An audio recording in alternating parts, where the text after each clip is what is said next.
¿no? Entonces el mensaje es que uno puede llegar a descubrir grandes cosas siempre y cuando le guste lo que va a hacer y que haga las cosas bien, porque si no le interesa, pues quizás no hubiera visto por una estrella, ¿verdad? Una estrella fugaz, que es lo que a veces observamos en el cielo, principalmente en las madrugadas. A mí me gustaba ver eso. Yo el área donde yo soy, caen muchas estrellas fugaces por la madrugada. Es algo, un fenómeno que se observa, se ven caer, ¿verdad? Pero este joven llegó a prácticamente, me imagino que después lo contrató a la NASA, solo con el hecho de haber hecho esa observación y haber descubierto ese planeta, pues haber quedado ya con un trabajo fijo en la NASA. Imagínense ustedes. Entonces, piensen que ustedes también, cada vez que van a hacer algo, descubran algo nuevo. Yo esperaría que, como les digo, de veras, por insignificante que sea el proyectito que van a hacer, por insignificante que parezca, quiero que sean observadores, que puedan encontrar algo diferente, algo nuevo, algo que les dé curiosidad observar. Háganlo con amor, de veras. Miren, para descubrir algo no necesitan ir a la NASA, no necesitan un telescopio. Pueden necesitar una lupa, pueden necesitar sus manos, pueden necesitar una porción de suelo.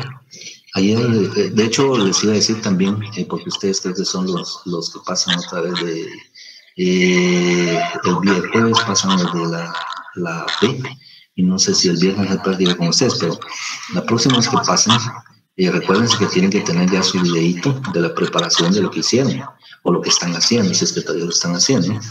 Pero no me lo manden a mi celular, o sea, digamos, eso lo van a presentar ustedes en el periodo que tenemos de la práctica, porque ahí vamos a repasar, y ojalá y alguien ahí me diga algo nuevo que aprendió, que vio, que puede hacer.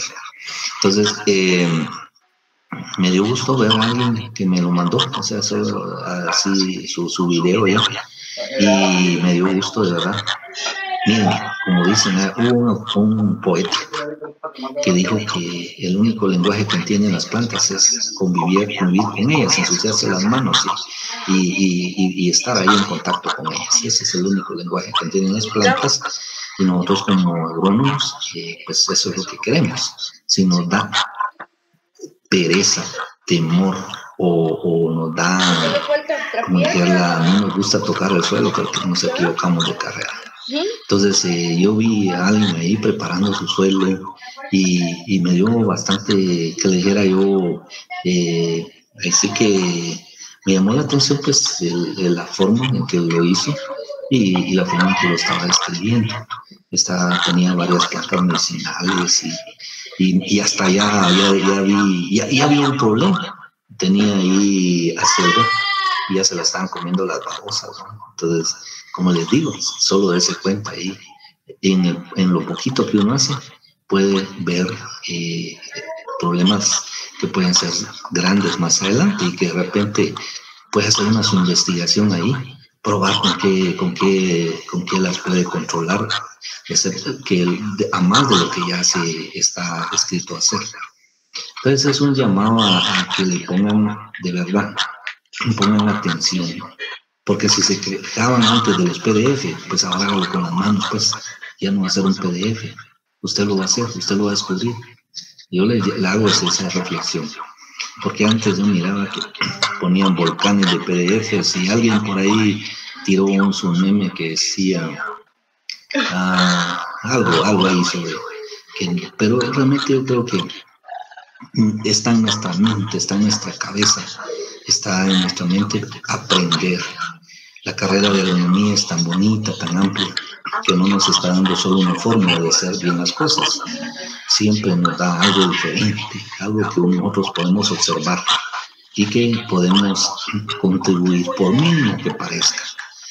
Fíjense que de egresados de la escuela han habido algunos que han hecho interesantes aportes. O sea, digamos, por cierto que algunos han visto, por ejemplo, alguien me decía, yo no sé, el Injerto Reina, ¿no? Ese fue en café, eso lo hizo Efraín Humberto Reina, que a los que son de la EFA de San Marcos saben que su escuela así se llama. en honor a este perito agrónomo, que él patentó, digamos, en parte ese injerto, porque según comentaban en una finca donde él trabajó, que no sé si es Buenavista, ahí por Rego, que ya los agricultores o los caficultores o los que hacían injertos de café ya lo hacían. Entonces, pues él lo perfeccionó, digamos, y él de una manera salió como el inventor de ese injerto.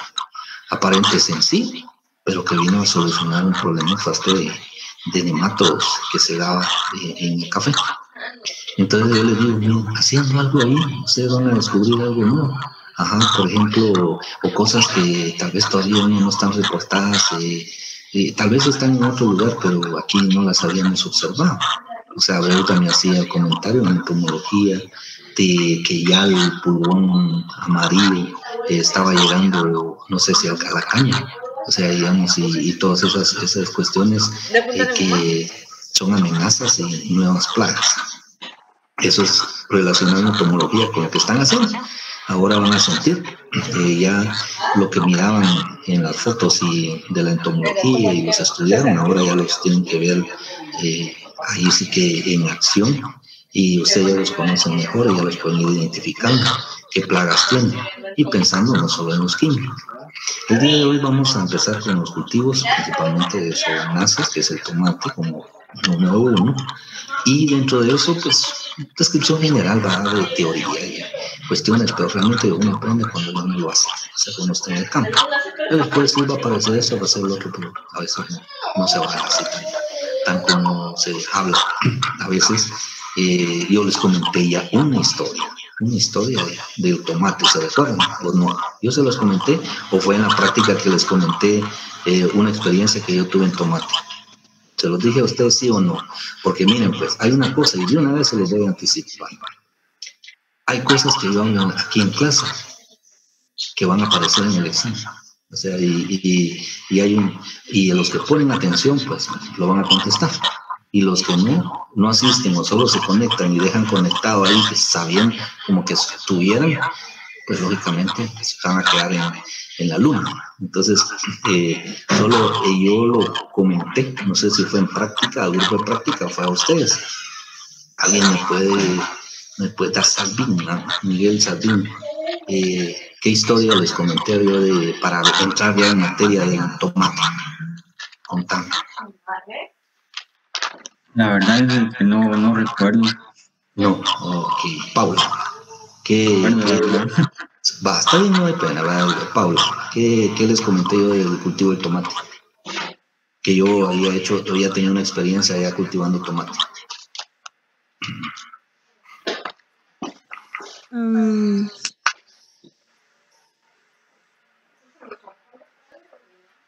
No, Carlos Fernando Zuleta. Estoy haciendo nada más un recorrido aquí. La verdad es que no recuerdo. No. Ya. Va, entonces, como usted posiblemente ha sido en la práctica, entonces Joseph, pues va a ser, vamos a ver, Joseph, que estás atento ahí, ¿qué les comenté del cultivo del tomate? Como una experiencia propia. Y ahí se va a centrar la plática de hoy. Además, hoy vamos a hablar también de productos químicos, pero para el control de enfermedades. Entonces, en tomate. Y no solo en tomate, voy a hablar hoy un poco de cuestiones de químicos, y eso va a aplicar para todos los demás cultivos. Después ya solo vamos a mencionar los nombres de los productos, porque ustedes ahorita medio conocen algunos insecticidas, pero no conocen muchos fungicidas. Y de hecho, no, ya les dije que ustedes no van a usar los fungicidas porque pues es tan poquito que pueden hacer otro tipo de controles, pero si tuvieran la oportunidad de hacerlo, lo harían. Noriel, estabas por ahí, ¿me puedes? Ajá. Inge. Decime. Inge, ¿me escucha? Sí, te escucho. Inge. Sí, escucho. Perdón. Ajá. Eso de ¿qué dijo? Del tomate, una experiencia de que yo tuve como cultivando tomate. Yo me acuerdo que lo habló en la práctica, no recuerdo yo que haya hablado. Va. No me acuerdo que dijo algo, pero eso que ya fue de entomología, creo que fue. Inge, no era lo del tizón tardío. Exactamente. ¿Quién dijo si tizón tardío por ahí? Yo lo mencioné en la práctica, en la clase. Va, está bien, pero sí, como y es el soy mismo. Paula. Paula, ok, está bien, Paula. Vale. Vamos a darle 5, Paula, porque estaba poniendo atención. Ahí me recuerdan el primer parcial. Entonces, entonces sí lo dije. Ya, porque es el mismo grupo, ¿no? Entonces, tizón, tardío, tomate. Y yo les conté toda la historia. Entonces ya no vamos a repetir. Está bien, entremos al cultivo. Pues como hablamos la vez pasada, tomate es de los cultivos que permanentemente hay producción y hay venta, hay consumo. Eso es casi, digamos, indispensable, podría decir, para una ama de casa. Cocinar sin tomate no lo hace, ¿verdad? Y aún con las, ¿cómo se llama? Los preparados, con las salsas, con eso no es lo mismo, porque usted no le va a echar salsa a un caldo de pollo o de res, ¿verdad? Ese tomate no le va a servir para eso, no hay tomates deshidratados para hidratarlos y volverlos a usar. Casi siempre se usa el tomate en fresco. Y la otra parte que también es el tomate industrializado, que se usa con salsa, ¿verdad? O sea, digamos, pero para otro tipo de comidas. Entonces, el tomate es bien importante en nuestra dieta. O sea, digamos, de hecho, aparecía, si se recuerdan, en el origen como de América. O sea, aparecía el tomate como originario de aquí de América. Pues lógicamente tuvo que haber un tomate silvestre, digamos, para poderlo ir domesticando, podría decirlo, haciéndolo ya un tomate mucho más mejorado, podría decirlo. Aquí vemos esta es de la escuela, o sea, esta foto es de la escuela, el que está ahí también mi hijo, porque se graduó también en la escuela. Y pues es un cultivo de tomate en invernadero y es un tomate indeterminado. O sea, digamos, ¿qué variedad es? D'Artagnan o cuál es, no lo sabía decir, porque a mí solo me trasladaba la foto, no estuve yo ahí cuando se hizo esa producción. Pero veamos que sí, la calidad del tomate, la madurez del fruto y todo se ve bien manejado. O sea, digamos, posiblemente lo hayan adecuado para la foto, pero se ve un tomate de revista, o sea, muy bueno. Entonces, sí. ¿Es el tomate retana? No, este es indeterminado. El retana es determinado y este es para invernadero. Ajá, sí, pues por eso le decías, no sé si es Tabaré o es D'Artagnan. Sí, porque o sea, se parece bastante por lo que... Sí, que es lo que más usan en la escuela. O sea, digamos, de esos dos híbridos, podría decir. El retana es buenísimo. Yo les comenté las ventajas del retana para los coyotes, digamos, o para los, bueno, uno les dice coyotes, pero realmente su nombre no es así, ¿verdad? Son los intermediarios los que compran. A veces hay un tipo de tomate, como les digo, como este que es indeterminado, que a veces la textura es muy suave y a veces hay problema en la maduración y en el traslado, porque recuerden que se vende por caja. ¿Y cuánto pesa una caja de tomate? ¿Cuánto pesa? 75 libras. Mucho, papá. Ajá. Anda entre los 40 y 50 libras, o sea, más o menos. Va a depender, recuérdense que eso también puede depender de la densidad, digamos, de frutos, porque hay frutos más pesados, o sea, y hay frutos más vacíos, ¿sí? Disculpe, y el helio ya no existe. Bien, todavía. De hecho, por ahí lo vamos a ver, lo voy a mencionar, el helio y el silverado. Son muy buenos, eran de los antiguos. Creo que eso ya tienen el semi, helio y silverado.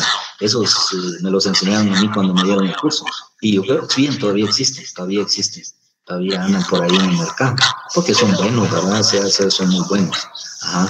Entonces, les hablaba del peso, porque ya me que si pues viene un problema en el examen, va algunos criterios tienen que aplicar ustedes. Y por eso ahí empecé a revisar los ejercicios, ¿verdad? Y miren, pues, había un ejercicio que decía que cuántas personas necesitaban para cosechar 5 hectáreas de brócoli, por ejemplo, no me recuerdo exacto si eran 5, en una semana, decía. Entonces, algunos lo calcularon bien, pero otros lo calcularon, como decirle, dijeron 95 personas. Pero digamos, recuérdense que eso podría, si yo hubiera dicho cuántos jornales a la semana, entonces sí tendrían que haber sido esa cantidad de gente. Pero si yo digo personas, ¿cuántas personas son? Las personas que se utilizan en un día. ¿Vale? Esas mismas personas van a trabajar 5 días y medio. O sea, recuérdense que para cálculo no deben de pasarse de 44 horas semanales, que son 5 días a la semana más 4 horas del día sábado. Unos calcularon en base a 7 días, a 6 días, pero ahí ya están incurriendo en horas extras, y yo no pedí horas extras. Entonces, esos detalles son un poquito ya más análisis, y como les digo, de ahí decían 95 personas, pero eso era el total de jornales que iba a necesitar. Pero recuerden que jornal y personas no es lo mismo, porque jornal son 8 horas y personas pues es el trabajo que va a hacer una persona también en 8 horas. Pero no sé, ahí se ve la diferencia entre decir cuántos jornales necesito para hacer una actividad y cuántas personas necesito. Depende. O sea, ahí hay que, ese es un poquito de las cosas que hay que analizar y no trabajar mecánicamente los problemas, porque algunas veces hay que trabajar algunas cuestiones de lógica. Hay una persona muy interesante, una persona, por cierto, me hizo la observación y muy atinada. Me decía, mire pues, pero aquí dice cuántas jornales o personas, no me acuerdo si decían jornales o personas, se necesitan para aplicar 20 acres de X cultivo, de hacer aplicaciones con bomba motorizada. Y bueno, el problema así como real, ustedes, bueno, calculaban 8 horas. Por una persona, trabajar 8 horas en fumigación o aplicaciones no es fácil, muy cansado. Entonces, digamos, se podía pensar. Y otra cosa, recuerden que las aplicaciones, hay cultivos que no las toleran en temperaturas altas. Entonces, deberíamos de trabajar 4 o 5 horas haciendo una aplicación, y el resto del tiempo, que ya la temperatura es muy elevada, me dedico a hacer un plagueo, a buscar plagas donde no he aplicado, o hacer un desmalezado en otras áreas. Pero darle 8 horas de corrido en una aplicación no es tan fácil. ¿Por qué? Recuérdense que la persona va a usar equipo de protección, y por muy frío que sea el lugar donde está aplicando, eso genera calor, genera asfixia. Si nosotros no aguantamos la caretilla esa o la mascarilla por 3, 4 horas, digamos, ya se imaginan 8 horas con una de filtro activado, con carbón de filtro activado, o sea, digamos, no. Entonces son cositas que a veces sí. Hubo una señorita que me hizo el comentario, mire, que dice que esta persona está bien, pues el cálculo lo puedo calcular en 8 horas, pero en la realidad sí se haría esa persona 8 horas aplicando. No, sinceramente no. Pero son cositas que se van aprendiendo en el campo. Sí, a veces las hacemos muy mecánicas, pero en la realidad se tiene que analizar. Bien, entonces ya habíamos hablado de pigmentos y del licopeno y de esas cosas, de los tipos de tomate. Aquí tenemos 3 tipos de tomate. Tenemos un tomate industrial, un tomate ciruela, un tomate de cocina, un tomate para salsa, como le podemos llamar. El tomate más común, ese podría ser. El que está a la par, tenemos un tomate de ensalada, un tomate tipo manzana. O sea, digamos que es más jugoso, que tiene más ácido a veces, pero la desventaja que tiene es de que no resiste mucho el almacenamiento, por la cantidad de agua que tiene, se puede, digamos, de una manera ir desintegrando sus tejidos y madura muy rápido. Entonces es un problema. O sea, digamos, y por otro lado, fíjense que ese tomate en campo tiene un problema, que si usted lo deja con, digamos, de riego, y lo descuida un poquito de riego y después le echan más riego del que necesita, se le van a agrietar los tomates, porque los tejidos, al tener la suficiente agua, se empiezan a abrir y ahí hay un daño mecánico y ahí entra un problema. Entonces ese es el problema que tiene el tomate tipo manzana, que no tiene esa, digamos, piel tan resistente como el otro tomate que es de salsa. Y abajo tenemos un tomate tipo cherry, que es un tomate pequeño que también es ensalada. Entonces esos podríamos ser los tipos de tomate que contienen, pues lógicamente tiene varias vitaminas, tiene varios minerales, no tiene grasa, es muy mínima, y el contenido de agua es alto, más del 90% del contenido de agua. Proteínas tampoco, son muy escasos en proteínas. Por eso es de que las que son más ricos en proteínas pues son las carnes, los huevos, ese otro tipo de alimentos de origen animal. Los alimentos de origen vegetal son muy pobres, digamos, en proteínas y en grasas. Y un poquito, sí, en calorías, carbohidratos. Fibras sí nos aportan fósforo, calcio, hierro, vitaminas del complejo A, B y C. Y algunos aminoácidos como la niacina. Entonces, por eso es importante el consumo de estos, los ácidos tartárico, succínico y salicílico. Recuerden que el ácido salicílico es medicinal, se utiliza la aspirina, es el famoso ácido salicílico, que de hecho también se utiliza, el ácido salicílico se utiliza para alargar la vida de anaquel de las flores. O sea, si usted usa la aspirina para alargar, puede. Entonces tarda un poquito más el tiempo de vida de estas plantas. Sabemos la importancia que tiene, primero porque es de consumo a nivel mundial, porque sabemos también que a nivel general las solanáceas son de climas bastante templados, muy poco tolerantes al frío, excepto la papa, que sí se adapta un poquito más al frío, y su rango de temperaturas, que son entre a los 18 no, por eso cuando es rango no se cierran en que solo hasta ahí puede llegar, porque ustedes van a decir, mire, pero si en el área de Oriente la temperatura es más de 30 grados, ¿sí es cierto? Y cultivan tomate, es cierto, cultivan tomate. Entonces, sin embargo, cuando la temperatura sube más de los 30 grados, empieza a tener un problema en la polinización, en la viabilidad del polen, en caso de tomate. Yo estuve en un invernadero allá en Popoyán, que, olvídense, la temperatura estaba súper elevada a mediodía. Entonces, sí se da ese tipo de problemas con la polinización también. Y también cuando son temperaturas muy bajas, pues puede haber problemas.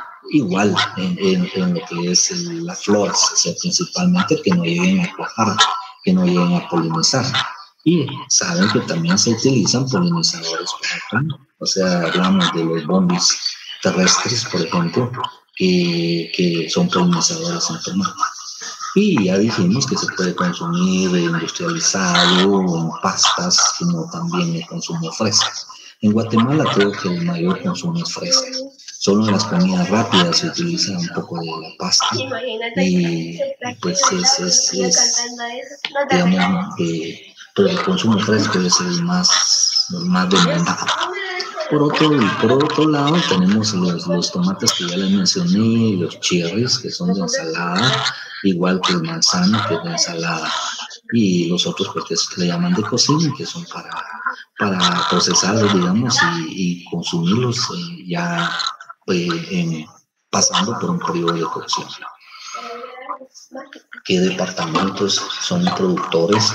Lógicamente, hablamos de, no están todos ahí, por ejemplo, el área de aquí central, aunque ya se ha ido urbanizando, pero el área de Bárcena es una productora de tomate bastante alta. Ahorita ya prácticamente se ha ido relegando eso, pero el área de Salamá, el área de Zacapa, el área de Jutiapa, también en Jutiapa, Progreso, está la laguna de Retana. y los que son del área conocen esa área que ha sido productora de tomate. De hecho, ya hace muchos años y han habido muchos problemas ya también con el famoso problema de la mosca blanca. Y miren, los rendimientos, esos son muy variables dependiendo del manejo. Ahorita yo les puedo decir 1.300 promedio, pero puede llegar hasta 1.600, 1.500 cajas por manzana. O sea, digamos, la relación incluso de invernadero es diferente, porque en 1 metro cuadrado en invernadero, lógicamente es indeterminado, que tarda 40 semanas el cultivo, se tienen hasta 53 kilogramos, pero pues eso es en un cultivo hidropónico con fibra de coco y con todo el manejo, digamos, que se le da.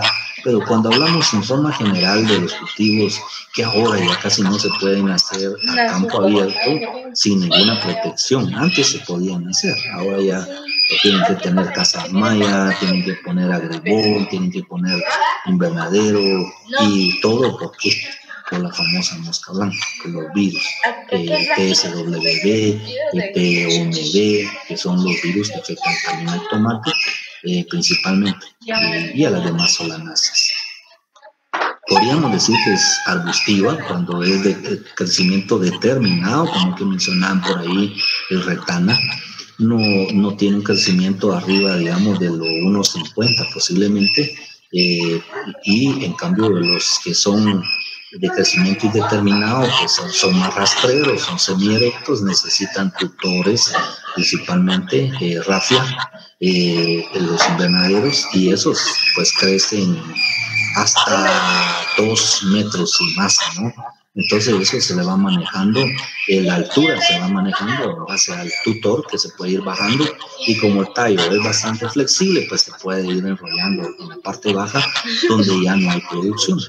Entonces eso pues es el determinado y el indeterminado, que les digo, el determinado pues la producción no dura más de, que les dijera, 8 semanas, mientras que el indeterminado puede durar hasta 4 meses o 5 meses en producción, dependiendo del manejo que le den, siempre y cuando no nos vaya a caer un tizón tardío, como hablamos, o un tizón temprano, que ya ustedes ya se empezaron a familiarizar con esos términos, el Phytophthora infestans o la Ternaria solana, que son enfermedades específicas de las solanáceas. Ajá, dígame. Disculpe, yo escuché que usted dijo el Bombyx terrestri, polinizador del tomate, ¿ese es? Ah, sí, se usa ese abejorro para la polinización de tomate, Bombyx terrestris. ¿De los indeterminados alguna variedad? Variedad de tomate. Ajá. Por eso les dije D'Artagnan. Ajá. Y hay uno que se llama Tabaré, creo, también. Ajá. Sí, pues, correcto. De los más conocidos, sí. Disculpe, el ácido salicílico dijo que era para aumentar la vida de aquel, pero ¿de qué? Eso es en ornamentales, o sea, en plantas de corte. Ajá, si vos cortás flores, digamos, para que se mantengan por más tiempo, se les aplica una aspirina para mantener más la vida de anaquel de esos tallos, principalmente. Lo mencioné porque era un contenido de tomate, o sea, aunque en muy baja proporción, pero sí el tomate lo contiene también. Ajá, exacto. Gracias. Va, está bueno.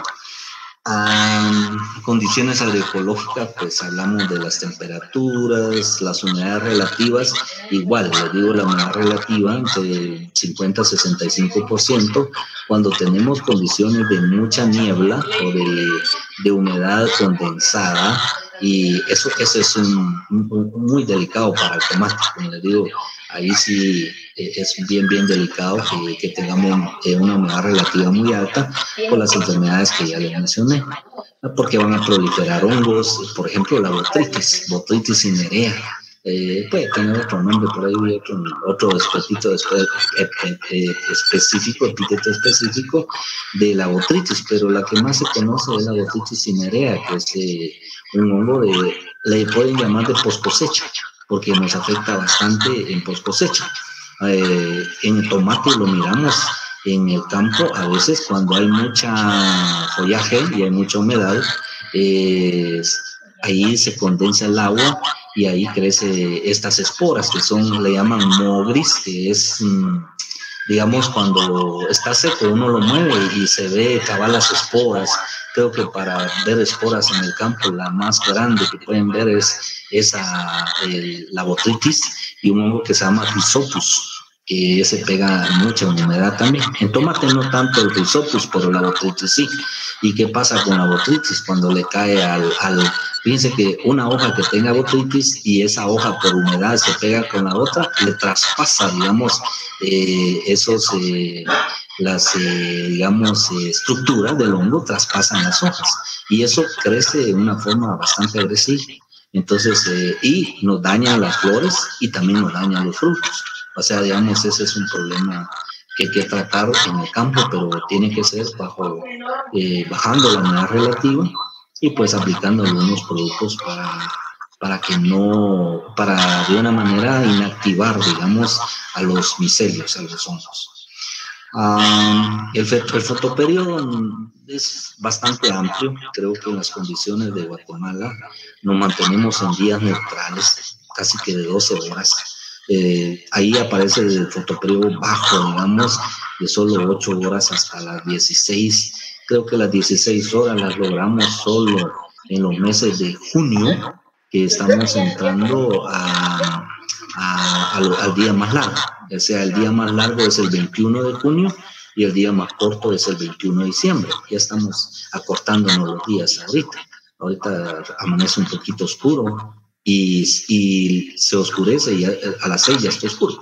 Entonces estamos llegando a esos, digamos, periodos de luz más corto, digamos, aquí ahorita en las latitudes que estamos nosotros.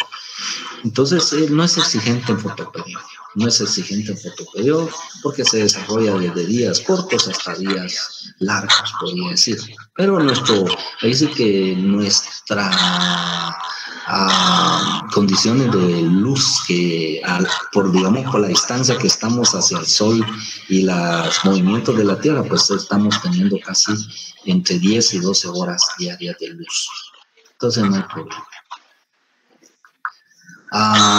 En el establecimiento principalmente, pues miren, los pHs van a ser repetitivos porque los vamos a tener la mayoría de hortalizas. Vimos en la general ese factor importante que es el potencial de hidrógeno y que lo vamos a tener entre los 5 y 6,8, llegando a neutro por la mayoría de cultivos. Son raros los que se nos pasan a pHs alcalinos o a pH muy ácido, la mayoría. Y también sabemos que necesitamos suelos bastante drenados, que no haya demasiada arcilla para evitar la acumulación de humedad y hongo de suelo que podrían presentarse en la etapa de semillero, si es que hacemos semillero. Cuando hablo semillero es porque lo hacemos en un tipo de, digamos, de banca o cama, podría ser, pero si no, ahorita la mayoría lo hace a nivel de pilón. Entonces ahí ya no es semillero, porque ya no estamos agregando bastantes semillas, solo estamos haciendo ya por la cantidad que en otros terrenos. Y el trasplante, pues, ¿qué sustratos usan? Pues le hablamos también en la general que es una turba que se usa, es un tipo de material orgánico que lleva arenas para provocar su filtración y que es bastante, retiene humedad, pero no tanto como el pigmo, si ya habíamos hablado parte del tema de los sustratos, que va a ser igual para todos los cultivos. Y que está listo para el trasplante más o menos a 4 semanas. Si lo dejamos que se pase de 4 semanas, vamos a tener plantas muy elongadas, plantas ya estiradas, dicen, pero es una elongación de plantas y cuando las llevamos al campo el problema es que crecen un poquito débiles, entonces se nos caen, o sea, les decía en el trasplante, a veces tenemos ese problema. Y sí es importante que después del trasplante, más o menos la planta a los 5 días ya está anclándose a su nuevo sustrato y a los 8 días pues ya está bastante pegada, digamos, al suelo definitivo. es importante, una de las cosas de poner es el tutor, porque si nosotros dejamos a los 15 días o 20 días, de repente vamos a empezar a ver las primeras flores. Entonces, ahí hay problema. Si dejamos que porque el tallo, recuérdense que es bastante suave, aunque sea, digamos, que dijera allá que los determinados son más erectos, tienden, si no tienen en qué sostenerse, se van a caer. Y estarlo levantando para poner el tutor ya no está de problema. Ya no sé si se han dado cuenta, pero el tomate cuando se cae en su tallo empieza a echar raíz nuevamente. ¿Lo han visto? O sea, digamos que el tallo tiene la capacidad de enraizar. Si ustedes dejan, por curiosidad, mantengan una planta recostada sobre el suelo y van a ver que les va a enraizar en el tallo. Entonces, ese es el problema, no podemos dejar que haga eso. Entonces, tenemos que estar, yo diría que a lo sumo 15 días después del trasplante, deberíamos estar poniendo nuestros tutores en nuestro primer nivel de pica, o sea, de raza, para poderlo. Y ya más o menos la floración definitiva o primera floración la vamos a tener a los mes 10 días, de 15 días, después de haber hecho el trasplante. Y después ya viene el cuajado de frutos y pues ya empieza la primera parte de la primera producción, que es la que más calidad tiene por tamaño, porque conforme va creciendo en la parte alta, como que la planta lógicamente tiene que tener los suficientes nutrientes, y si no los tiene, pues va a crecer con los primeros frutos más desarrollados y los últimos van a creer como de cuarta clase, digamos, porque para la venta hacen como 3 clasificaciones, de primera, segunda, tercera, y el que ya no quieren, que es así, es chiquitillo, como pulguilla, no sé cómo les dicen, el tomate más chiquito, que apenas logró desarrollar y llegar a la maduración, no lo quieren. Pues realmente ese tomate se puede aprovechar desde la tercera y la cuarta, se puede aprovechar. Bien, yo me he dado cuenta en la escuela que se queda tirado ese tomate. El tomate se puede hacer salsa. Ese tomate tiene valor, hasta mejor es todavía que el tomate más grande, porque el tomate más grande tiene más contenido de agua. Estos están más concentrados en contenidos de sólidos totales. Entonces, eso se aprovecha para hacer salsa. Pero como a veces no creemos que solo el de primera y segunda es el que se vende y que ya no quieren el de tercera, a veces no lo aprovechamos. Pero siendo uno dueño de cultivo, tiene que aprovechar todo, porque es una inversión, por lo menos que pueda, en su costo de producción, eso no se les olvide. Siempre hay que hacer costo de producción, de cuánto nos costó la semilla, cuánto nos costó los insumos que vamos a utilizar, la mano de obra, para saber que nuestro cultivo sí está siendo rentable. Les decía anteriormente también cuánto puede durar el ciclo de cultivo, o sea, digamos, dependiendo del manejo y dependiendo del material del que vamos a plantar, puede durar hasta 9 o 10 meses. Los indeterminados que se siembran, digo, en invernadero, principalmente en cultivo hidropónico. ¿Cuáles son las fases de desarrollo? Desde el semillero o desde la pilonera, como mencionábamos, 30 días, 4 semanas, lo que ya les había dicho. En la siguiente semana hacemos nuestro trasplante, sea entre los 30 a 35 días, y de ahí ya nos va a venir la floración después del trasplante, a los 28 o 35, eso es variable dependiendo del material y dependiendo también de la luminosidad y de la temperatura.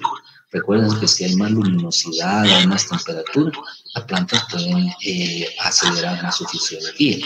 Entonces es importante que también les digo, yo dije 20 días, a los 20 días puede ver ya la primera floración. De hecho, se empiezan a ver en las axilas la primera floración. Y la fructificación, estamos hablando ahí a los 2 meses después del trasplante, que ya tenemos frutos para cosecha más o menos un mes después. Ahí estamos iniciando. Entonces, en total, hablamos de unos 7 meses después del trasplante de nuestros cultivos. Aquí no me detengo tanto en lo que es la preparación de suelo. Sí, digan. Disculpe, algo que no me queda claro es con lo del cuaje. El cuajado del fruto. Ya, no, es que eso, miren, pues cuando está la floración y se da la polinización, ahí lógicamente se va a empezar a formar el fruto. A eso se le llama cuajado. Si no hay polinización, la flor no va a quedar, digamos, no se va a desarrollar el fruto. Ahí no va a formar fruto. El cuajado es la polinización y formación de fruto. Gracias. Vale. Esas palabras son algo, digamos, como del lenguaje común, porque también ustedes han oído que cuando en la leche también le echan digamos, una enzima para provocar que se solidifique, ¿verdad? Y a eso se le llama cuajar también. Entonces, pero y hay gente que lo usa porque como sinónimo de dormir también, ¿no? Pero esa es otra historia. En la preparación de suelo solo le voy a hacer un poquito de énfasis en la desinfección. Ustedes ya saben que hay que preparar, que hay que limpiar, que los rastrojos, que la maleza, que el paso de arado, que el paso de rastro, que si es necesario subsolar, que todo eso para mecanización. Pues ya dejémoslo, eso ya lo saben ustedes. Entonces yo me voy a enfocar más que todo a que dependiendo del historial de nuestro suelo, del área de cultivo, pues nosotros tenemos que hacer algún tipo de desinfección de suelo. Porque si ya sabemos que ahí hay presencia de hongos de suelo, que son los más comunes, el famoso dumping off, que son los hongos que afectan las raíces principalmente, que afectan a la plántula, y aún a planta ya grande. Yo me he dado cuenta que en esos invernaderos, en la escuela, en las áreas donde ha habido dumping, empieza a morir la planta ya en producción, porque la planta trata de regenerar su tejido, donde le lastima en el cuello de que es una Rhizoctonia, por ejemplo, Rhizoctonia solani, le está dañando el cuello, la raíz. ¿Y qué pasa ahí?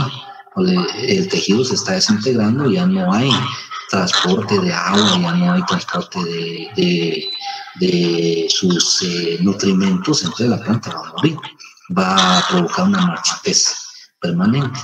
Entonces, esos hongos de suelo, como hablar del Phytium, hablar del Fusarium, hablar de la Rhizoctonia, que es como el trillito ese más duro, eso se quedan en el suelo por mucho tiempo y a veces se trasladan en el riego. Si usted tiene, por ejemplo, hablemos de otro errorcito que cometieron por ahí también, es de que, bueno, calcularon digamos, empezaron a calcular, bueno, le dieron 50 centímetros en las cabeceras y le quitaron 1 metro, está bien, porque hay que dejar un espacio para poder circular, pero después decía manzana y lo calcularon en hectárea. Entonces sí, hay que tener cuidado con las medidas.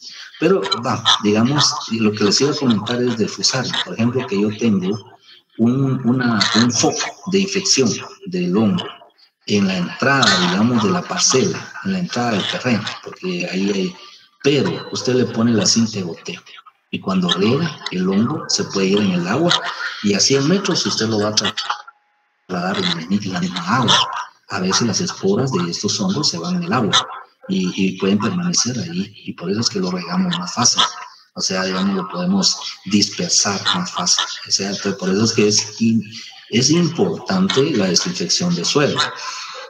¿Qué productos podemos usar?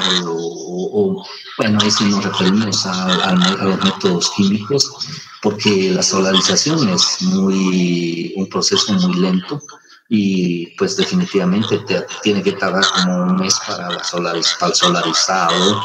Tienen que estar las condiciones de luminosidad y temperatura para que pueda controlar el hongo. Entonces no es tan práctico. Entonces se usa, por ejemplo, por muchos años se usó el bromuro de metilo, que ya no se usa.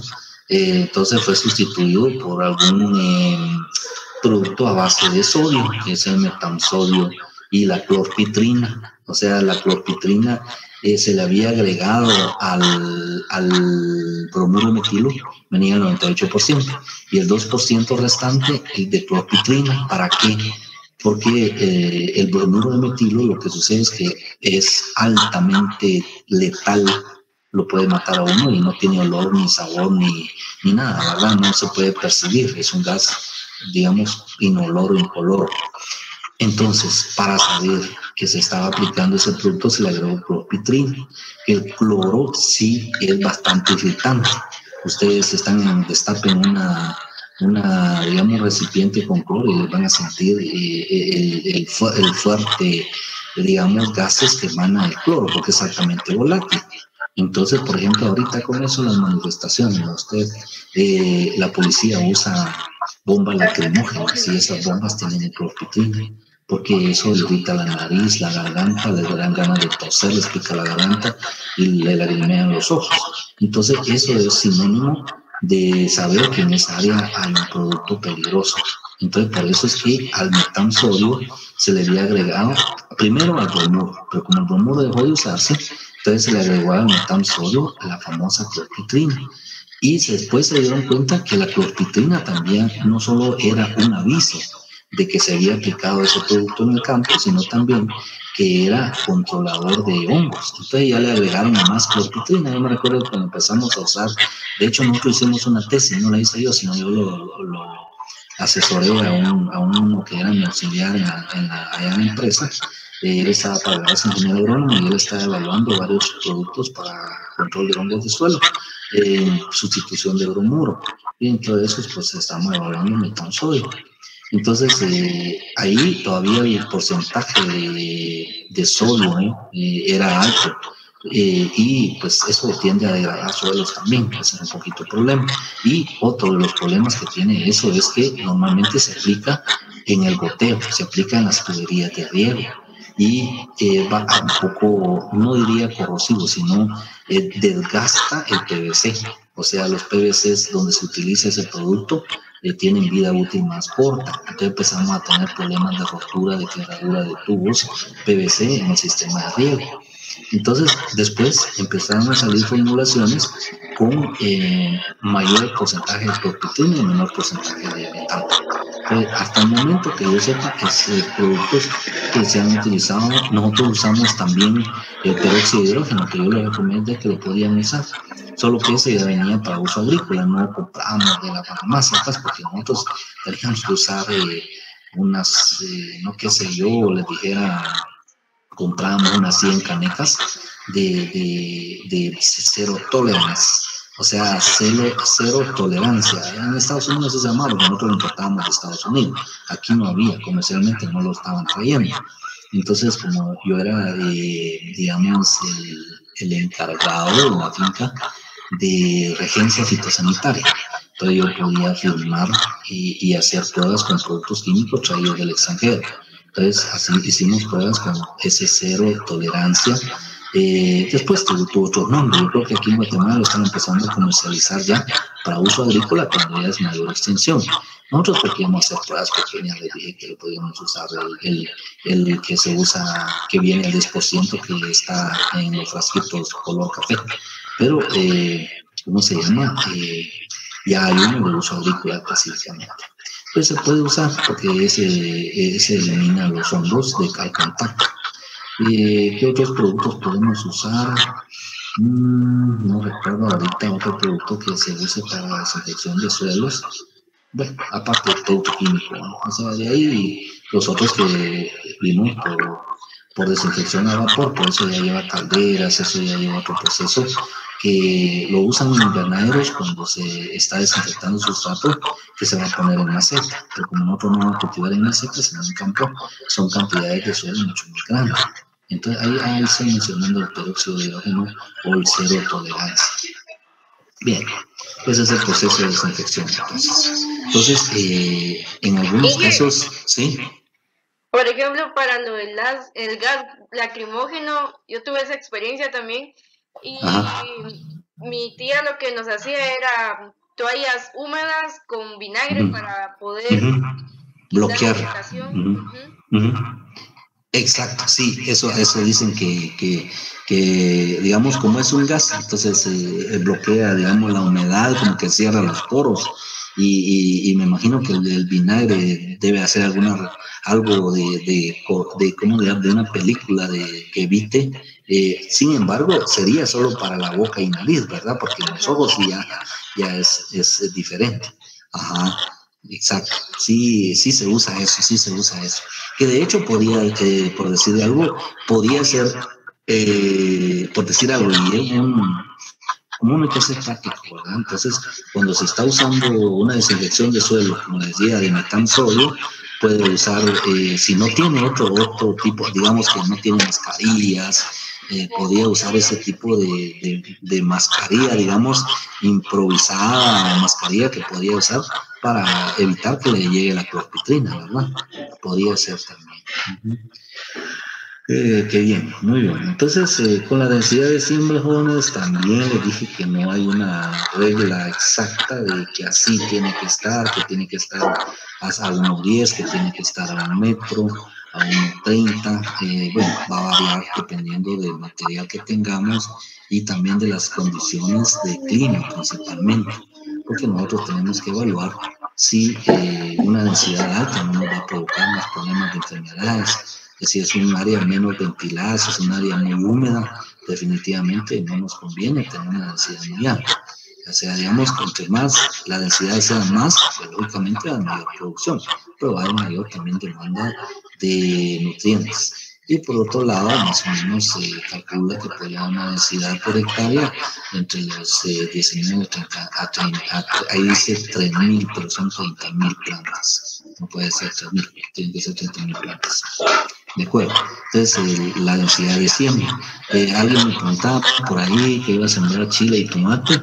¿Qué distanciamiento le daba? Le dije 0.30 a 0.40, y estamos en ese rango de planta.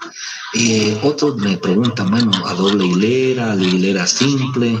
Bueno, igual son decisiones que se toman ya cuando uno tiene material y, como le digo, depende que sea el sistema que nosotros estamos pensando producir.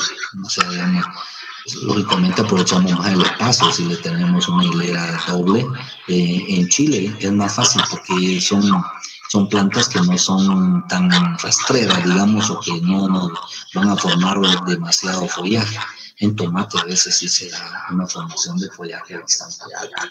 No sé si tengo una foto por ahí, o como no sé, o ya les enseñé de los proyectos anteriores que tuvimos de tomate ahí en la escuela.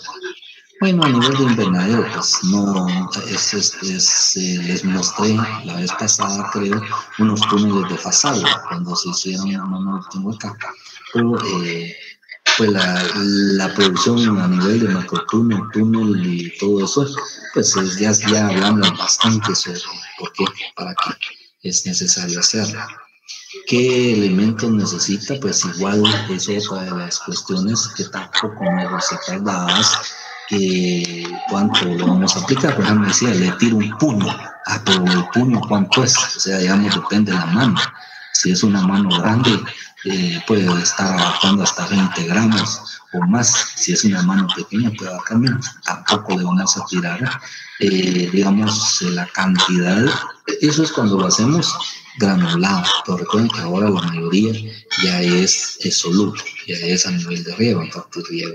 Entonces, eso también es demandado dependiendo de la etapa fenológica del cultivo, de la transpiración, del crecimiento, de las necesidades de la planta. Y como en fertilidad, yo creo que eso ustedes pues estuvieron un especialista en fertilizaciones y toda esta parte, que es el ingeniero Chonay. Entonces, ahí ustedes pues ya van a integrar lo que aprendieron en fertilidad para cada uno de los cultivos que vayamos mencionando. Pues sabemos que hay macroelementos y microelementos, que hay relaciones que se deben de mantener en tanto el nitrógeno, el potasio, y sabemos la función que tiene cada uno de estos, cuál es su función principalmente. Cuando hablamos de fósforo, pues necesitamos en el inicio la formación de raíz para que tenga más absorción de nutrientes, y en la etapa de maduración por la calidad de la semilla también. Y pues sabemos la función del nitrógeno, que es más que todo para el follaje, para darle un poco más, digamos, ahí sí que chance a la planta de fabricar más alimentos en base a su follaje. Y el calcio y el magnesio todo tiene una función en la fotosíntesis, igual que el zinc. Los riegos. ¿Qué tipo de riego? Bueno, el riego, como les dije, por inundación ya no se hace. Primero porque ya no tenemos la cantidad de agua para desperdiciarla. Segundo, porque también nos trae problemas de enfermedades y demasiada humedad. Y ahora se riego por goteo. Entonces, para las soluciones, de hecho, para los fertirriegos, a veces ya las venden. Hay empresas que se encargan para darle, depende de la etapa de cultivo, así les va a dar ya la solución en base lógicamente a los análisis que han hecho de suelo y de follaje de cultivo. Entonces, tampoco no podemos dar una receta de ¿cómo se llama? De la nutrición que debe darse a cada. Cuanto a las podas, algunos materiales necesitan podas en la etapa de su crecimiento principalmente. Son, digamos, como las unas yemas laterales que a veces lo que hacen es nada más aprovechar ahí sí que los nutrientes de la planta, pero no son tan productivas, entonces las tenemos que eliminar. En algunos casos también tenemos que eliminar algunos frutos que están malformados, que no se polinizaron bien, o como decíamos la palabra anterior, no están bien cuajados, bien formados, pues esos no nos sirven, los podemos eliminar para dejar que los que sí están bien formados puedan desarrollarse mejor. Esa es una práctica que se puede hacer no solo en tomate, sino en otros cultivos cuando hay demasiada fructificación y vamos a tener mucha cantidad, pero no va a desarrollar fácilmente. Y algunos deshojados que hay que hacer principalmente cuando hay demasiada humedad, pues tenemos que provocar cierta ventilación e eyección, entonces tenemos que hacer podas laterales principalmente. Hay que tener mucho cuidado con hacer esas podas porque podemos estar trasladando también un problema, lastimando la planta mecánicamente. Entonces tenemos que utilizar algunos desinfectantes como son los amonios cuaternarios, el Virkon. El Virkon se supone que es un producto que evita, podría decir, no es viricida porque no controla virus, pero sí previene los virus. O el TSP también, que es otro producto a base y productos a base de cobre. Entonces son como parte de los protocolos que hay que utilizar cuando se hace una actividad, más si es dentro de un invernadero.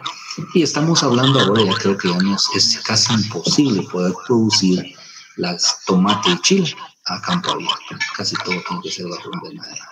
Inge, una pregunta. Ahí, sí. Por ejemplo, en café le he visto yo que hacen las recetas. Ajá. Esas se tomarían como podas rejuvenecedoras, ¿verdad? Así es. Y ahí se aplica cobre, ¿verdad? Ahí aplican un producto celeste. Sí, así es. Ahí se utiliza cobre. El cobre es un fungicida y un bactericida también. Es cicatrizante para evitar que ahí sí que no permitir que entre un patógeno ahí. Entonces, ahí podemos ver aquí algunas, ahora algo interesante, en el tomate determinado no se hacen podas de eliminación de este tipo de tallos, solo es un tomate indeterminado hoy, porque el determinado necesitamos que forme más cuerpo, digamos, que forme más ramificación, que forme más para la producción. En el indeterminado, porque está con un crecimiento más hacia aéreo que digamos hacia así horizontal. Entonces sí es en el indeterminado las podas. Hay podas de formación, hay podas de yemas, que son esos que salen así en las axilas laterales, que le llaman chupones.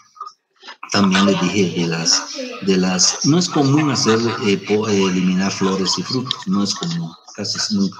Es una práctica que se puede, pero no se hace casi. Inge, ¿y qué pasa en el caso del pepino? Porque creo que se le quita no sé qué parte. Sí, en pepino. También hay un tipo de poda también al pepino, o sea, digamos, por lo mismo, para concentrar más los nutrientes de la planta y no dejar que se haga ¿qué le dijera yo? Una formación de más follaje y menos producción.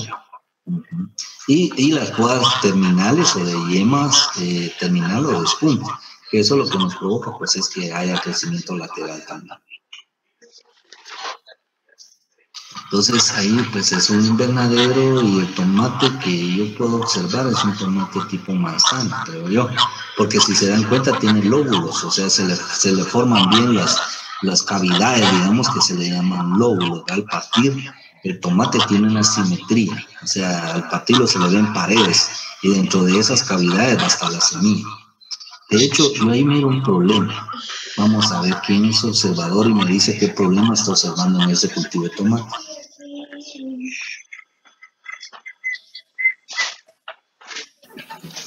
El distanciamiento entre se ve un distanciamiento, pero fíjate que ahí no vemos otro surco a la par, posiblemente sea el área donde se transporta el producto, o sea, puede ser que esté hacia, aunque no se mira qué distanciamiento le están dando. Hay otro detalle. No serían las hojas que de la parte de abajo, algo como, no sé cómo está. No, decirlo. Sí. Como, por decirlo, colochas. Colochas, correcto. Sí, ¿quién habló ahorita?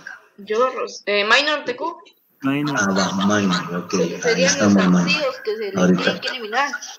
Exacto, Minor. Y, perdón, aquí Paula. Antes que se me Soy Rosario.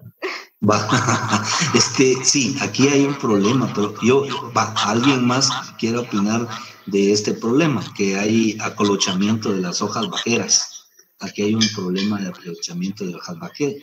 Esto podía ser un virus o podía ser otra causa. ¿Qué creen ustedes? ¿Es virus o es no hay podas? ¿Perdón? Quizás no han hecho podas, tal vez. Ya. Bueno, pero igual, el efecto del acolochamiento lo provocó algo.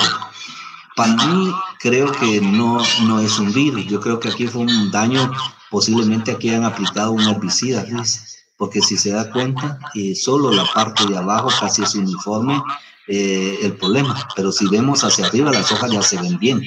O sea, digamos, si fuera un virus, casi que el virus se distribuye en toda la savia de la planta.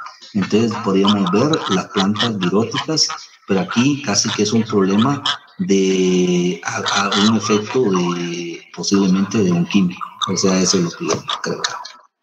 Ajá. El de maleza, ya sabemos en el manejo integrado de las plagas que no necesitamos malezas alrededor, eso está malo. O sea, digamos, aquí vemos un invernadero, pues realmente no tiene mucho sentido, ¿verdad? Porque aquí no tiene su pared de screen, su pared de antiáfidos. Entonces aquí tiene plástico nada más. Entonces, ¿para qué usan el invernadero nada más ahí? ¿Para qué creen ustedes? ¿Está cumpliendo la función de protección? No. ¿Sí o no? No. Entonces, ¿para qué? Simplemente es para subir la temperatura o para bajarla. ¿Ves? Ahorita aquí la temperatura está alta y por eso tienen abiertas las cortinas. Estos se llaman cortinas. Entonces están abiertas. Pero a la hora de que haya frío, las van a bajar. Entonces van a encerrar el calor. Pero aquí hay maleza alrededor. Hay, ¿cómo se llama? No hay una pared para ¿cómo se llama? Para detenerlos, servir de barrera para las plagas, ¿no? Ajá, exacto. En los tomates indeterminados, pues se usa ese tipo de argollas que ustedes las fueron a poner o a quitar a los invernaderos para fijar, digamos, la cinta plástica o la rafia que se le pone como guía para irlo sosteniendo hacia arriba. Entonces, ese es porque ahí lo amarraron, pero eso puede lastimar a la planta, porque el problema es que cuando esta planta está mal guiada y se caen esos tejidos, pues se van a lastimar. Entonces es necesario ponerle ese tipo de argollas o abrazaderas. Plagas. La verdad, las plagas son un montón, o sea, pero de las más importantes siempre vamos a seguir hablando de la almisia, de la espodóptera, de la áfido, de las minadores, de los trips, de la araña roja, de los áfidos blancos, que es Polyphagotarsonema latus, que son también unos... yo les mencioné en entomología que esos áfidos, ¿no? Esos ácaros que son de la familia Tarsonemidae, a veces conviven con las esporas de la botitis. A veces uno los encuentra, yo los encontraba en Pasco, con la botitis, asociado con la botitis, y estaban metidos ahí esos pequeños ácaros blancos, que es el Polyphagotarsonema latus. Entonces, pero sí, el más difícil es los trips y la mosca blanca por la transmisión de virus que hemos mencionado, que son muy comunes. Comparten virus de las solanáceas y las cucurbitáceas. O sea, eso sí es bien que le queda notorio o común que tengamos esos problemas. Ya sabemos que el tabaco también es una solanácea y que también nos transmite el virus del TMB. O sea, digamos que nos puede afectar. Y en el caso del tomate, hablamos del acolochamiento o del rizamiento, que es el TSWB, que también es transmitido por la Bemisia tabaci. Exactamente. Entonces, de plagas, creo que es un recordatorio porque ya las vimos. ¿Qué prácticas podemos hacer? Aquí no está bien manejado, porque si vemos, aquí está como en saquitos. O sea, supongo que este es material, puede ser volcánico, puede ser un tipo de arena volcánica que también se usa sustrato para la hidroponía, que es nada más un tipo de granulado que solo está para que la planta emita ahí sus raíces y ahí le podamos aplicar nosotros nuestra digamos, nutrición, ahí sí que base nutritiva, y está, digamos, en el tomate hidropónico.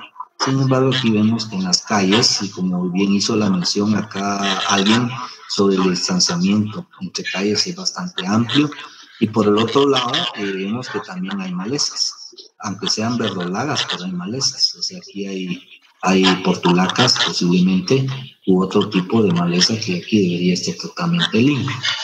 También vemos este tipo de banderolas que ya no son las famosas trampas que utilizamos para hacer un muestreo o un plagueo, tener una idea de cuánto de población tenemos de plaga, sino esto ya están usando más para control. De hecho, si se dan cuenta que están mucho más de donde llega el top, digamos, de la planta hasta la parte alta, allí. Entonces, un poquito esto considero que si la planta está aquí abajo, es difícil que la mosca vaya a estar volando tan alto. La mosca puede volar, si ustedes quieren, hasta el techo de alto, pero si tiene el alimento abajo, normalmente no va a volar hasta ahí. Entonces, esos son unos de los detalles que puedo hablar de eso, que a veces cometemos errores, principalmente cuando ponemos ese tipo de trampas. Enfermedades. Bueno, ya les mencioné unos en el transcurso ahí de la plática y yo les comenté, vuelvo a recalcar, una Phytophthora infestans, como la que les comenté el caso del tomate que yo sembré, que por cierto era Helios, alguien me dijo ese material al inicio, Helios o silverado. Entonces teníamos ese tomate que no es tan resistente, digamos, a este tipo de hongos. Les mencioné que era por la digamos, evaporación de un agua de río que se había, y que las horas luz que recibía el cultivo eran menores, porque lo cubría una montaña, y eso pues provocó que en la etapa de fructificación pues se llenara de este hongo, que es prácticamente llega como a quemar el follaje, ¿no? O sea, digamos, la Phytophthora infestans. La Alternaria solani es menos problema, pero sí nos da problema, que es el tinsol temprano. Vamos a tener algunas manchas foliares, como la septoria, aunque la septoria la vemos mucho en remolacha, por ejemplo, si tenemos ese problema, septoria. Y la botrytis también, cuando tenemos demasiado follaje, demasiada humedad, tenemos el moho gris, que es la botrytis cinerea. Y los problemas de suelo, que ya le había mencionado antes, es que cuando no hacemos una buena desinfección del sustrato, vamos a tener problemas de suelo, de ficking, pudriciones de la raíz, cuando arrancamos la planta y a veces nos quedan solo los hilitos de la raíz y se le desprende, digamos, la parte de como que la protección de la raíz, pues podríamos decir, no al 100%, pero pensar que tenemos un problema de pitting en el suelo. El fusarium igual es una pudrición de basal y que pues obstruye el transporte de alimentos a la planta, igual que la rhizoctoma.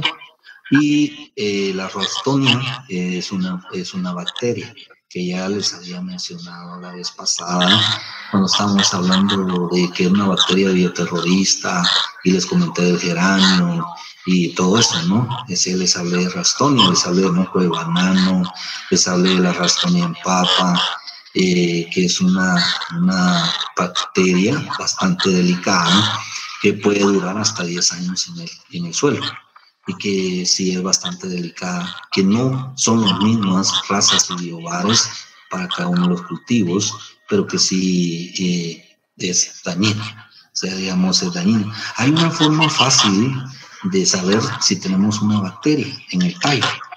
Agarramos un vaso, digamos, de cristal o de vidrio, o un recipiente de vidrio, puede ser un frasco, no necesariamente un vaso, pero con agua limpia, que se vea, ¿no?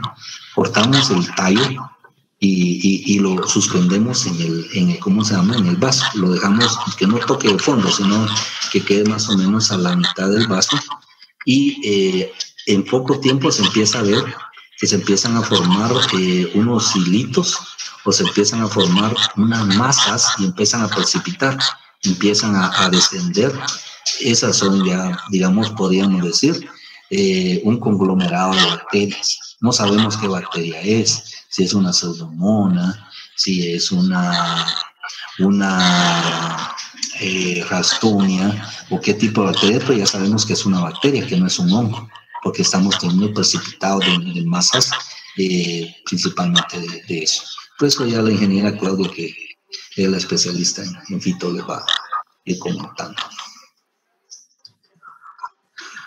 Tenemos un problema ahí, si se dan cuenta cómo quedan las hojas, o sea, digamos, ahí se quede deteriorada, de quemadas, como que hubiera sido un problema de una escarcha, de una helada, podríamos decir, que también nos podemos ver síntomas similares, donde la hoja se pone color necrosado, los tejidos se deshidratan y pues lógicamente van a morir. Entonces, y eso surge en 2-3 días, el cultivo casi que se determina. O sea, ese es el problema. Por eso es que para las enfermedades, primero sí tenemos que implementar protocolos de prevención. Y segundo, también tenemos que aplicar algunos productos protectantes, que quiere decir que van a protegernos de un ataque de un hongo. Entonces, ahí sí, y manejar las condiciones. Eso es importante, si es posible. Definitivamente que sí es posible, o sea, manejar las condiciones de humedad, de temperatura principalmente, y la aireación, como les digo, que para eso nos podemos auxiliar de hacer algún tipo de podas cuando tenemos mucha densidad de follaje. Entonces, eso sería la cuestión con el manejo de enfermedades, no solo de fitóftora, sino también de otro tipo de hongo que nos esté afectando. Yo solo se lo menciono porque no se puso Fito, pero como es necesario que conozcan, que sepan qué enfermedades van a tener, hay daño también en los frutos, se ve ese tipo de necrosamiento, hay daño también en los peciolos de mismo hongo, o sea, digamos, muy rápido su diseminación. Tenemos un tizón temprano, igual tenemos manchas, solo que ahí podemos identificar otro tipo de manchas irregulares, alguna coloración amarillenta, y vemos algún tipo de costras, como que fuera un tipo de antragnosis en los frutos, igual en los frutos maduros como en los frutos verdes. Entonces, sí, por eso, sí, diga. Ahí en la imagen de en medio de la de arriba, también se puede confundir con una deficiencia de calcio, ¿verdad? O una ajá. Pero fíjese que la deficiencia de calcio normalmente se le da aquí en la parte final, no en la parte de donde va el pedúnculo, sino aquí en la base. Por eso le tienen un nombre raro los agricultores o los tomateros, le dicen un nombre raro a la deficiencia de calcio que se da, pero es aquí abajo. Creo que sí se puede diferenciar, porque el hongo sí le afecta en cualquier parte del fruto, pero la deficiencia de calcio normalmente se manifiesta aquí abajo, digamos, de donde cierra el fruto, digamos, la base, no la base del pedúnculo, sino la terminal del fruto. Correcto. Sí, es conocida como necrosis apical o... Exactamente. Es una necrosis, correcto, tienes razón, correcto. También tenemos los mildius vellosos principalmente o polvosos, son diferentes. El downy mildew es el mildiu velloso y el powdery mildew es el mildiu polvoriento. Ese lo van a ver en varias plantas. Digamos, en este caso, el mildiu polvoso es la Libellula taurica, y ahí ven unas estructuras bastante raras, ¿verdad? Con ciertas ramificaciones. Lástima que, como les digo, el curso de Fito, pues en el laboratorio no van a poder hacer sus cortes, o me imagino, no sé si la ingeniera, no pueden porque no tienen microscopios ni telescopios en su casa, ¿verdad? Pero no pueden observar, pero me imagino que se les va a pasar algunas láminas donde les va a diferenciar, cómo es que van a diferenciar, digamos, un hongo en base a sus ramificaciones, en base a los grados que tiene en la ramificación. O sea que ese es otra clave, digamos, ya en laboratorio para identificar un hongo. Pero lo que podemos ver en el campo es bastante común ver las manchas amarillas en el haz de la hoja, y en el envés ver un tipo de talco, un tipo de polvo que es el hongo que está afectando ahí. Entonces eso se da en ornamentales, se da en achote, por ejemplo. Si ustedes conocen el achote, van a ver que el achote es susceptible, la papaya es susceptible, solo que en cada cultivo va a tener un género posiblemente diferente, un ¿cómo se llama? Epíteto específico diferente. Pero ahorita están entrando las generalidades de la clasificación de los hongos en base a sus subclases. Ya vamos viendo por ahí, hay un ejemplo más adelante de un ciclo del hongo, cómo es que se desarrolla. La septoria, les mencionaba esas manchas también en color café, que ya cuando se deterioran, pues van a quedar los tejidos, se van a hundir esas manchas y van a quedar los espacios ahí de donde el tejido, pues. Entonces es la septoria. Septoria se da bastante también, creo que en zanahoria.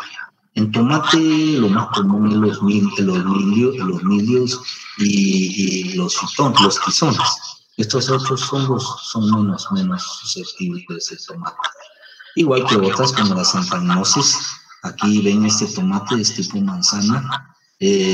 También tiene esas manchas concéntricas. Esa es una antragnosis.